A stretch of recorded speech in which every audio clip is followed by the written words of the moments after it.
សុខសប្បាយនឹងគ្រប់ក្រុមគ្រួសារបាទសូមអរគុណខ្ញុំសប្បាយចិត្តមែនទែនដែលបានលឺប្អូនធ្វើការទៅហ៊ានទៅសើខ្ញុំ and ចូលចិត្តមើលវីដេអូខ្ញុំ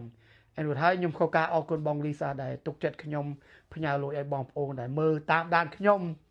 ម្នាក់$25ទាំងអស់$100បាន4នាក់ម្នាក់$25បងប្អូនអាចស្ដាប់តទៅមុខទៀតបានមនុស្ស3នាក់ទៀតដែលអរគុណខ្ញុំនិងបងលីសាអូខេបងប្អូនដូចខ្ញុំฝากបងប្អូនពីមុនចឹងពេលបងប្អូនមានចិត្តកំណត់បេះដូងពេលបងប្អូនចង់ជួយចែករំលែកឲ្យលុយគេបន្តិចបន្តួចតាក់ទងខ្ញុំផ្ញើលុយឲ្យគេរួចហើយគេអាចបង្ហោះវីដេអូទៅសើអរគុណបងប្អូនជាការពិតពីព្រោះមិនមានខ្លាំងទេសំខាន់ជាងគេជារឿងគេដឹងនៅក្នុងពិភពលោកក្នុងសហគមន៍ថាលុយទៅដល់គេ That's my point of view អរគុណដល់បងឌីម៉ាញនិងបងកលាប់តបាន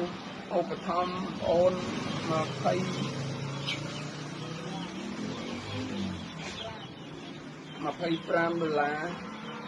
បងរកស៊ីមានបានវិជ្ជាជុំក្នុងគ្រូមេតាបងបាទខ្ញុំបាទសូមថ្លែងអំណរអគុណដល់បងឌីម៉ាញនិងបងកលាប់សដែលបានជួយឧបត្ថម្ភជាលុយថវិកាផ្ទាល់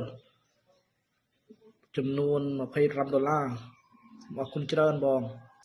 អរគុណបងឌីម៉ាញនិងបងស្រីកលាប់សដែលបានជួយកូន